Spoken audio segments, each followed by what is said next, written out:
Judges, chapter 15. After some time, during the time of the wheat harvest, Samson visited his bride, bringing a kid of the goats, and he said, "Allow me to go into my bride, into the bridal chamber." But her father would not permit him to enter. Her father said, "I was so sure you hated her that I gave her to your best man. But is not her younger sister better than she? Take her instead." Then Samson said to them, "This time I will be blameless in regard to the Philistines when I do them injury." So he went out and caught 300 foxes and tied them tail to tail in pairs. He then fastened a torch to every pair of tails. Then he lit the torches and let the foxes loose in the standing grain of the Philistines. He burned up the shocks and standing grain, together with the vineyards and olive groves. Then the Philistines asked, "Who has done this?" They were told, "Samson, the son-in-law of the Timnite, because he has taken his wife and given her to his best man." So the Philistines came up and burned her and her father with fire. Then Samson said to them, "Since you would do a thing like this, I will not stop until I get my revenge on you. Then, after that, I will stop."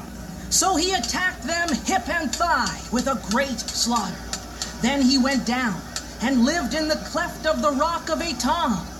The Philistines went up and camped in Yada, spreading out near Lehi.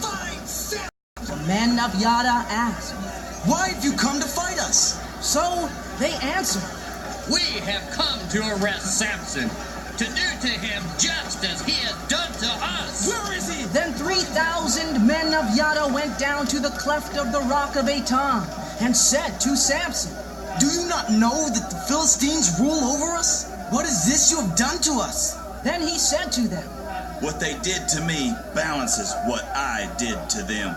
Then they said to him, "We have come down to arrest you, so we may deliver you into the hand of the Philistines." Then Samson said to them, Vow to me that you personally will not try to harm me. So they said to him, "No, we will tie you securely and surrender you to them. We will not kill you." So they tied him with a pair of new ropes and brought him up from the rock. When he came to Lehi, the Philistines came shouting to meet him. "Samson is here!" Then Yahweh's Spirit empowered him. "Samson is come!" The ropes on his arms became like flax that is set on fire, and the bonds disintegrated from his hands.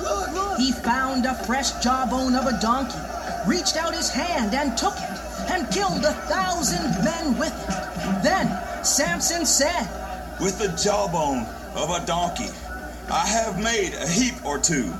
With the jawbone of a donkey, I have killed 1,000 men.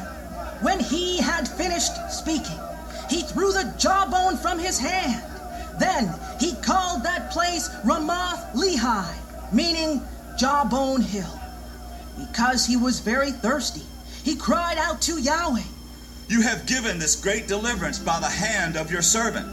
And now shall I die of thirst and fall into the hands of the uncircumcised? So Yahweh opened up the hollow place in Lehi, and water came out of it. When Samson drank, his strength returned, and he revived.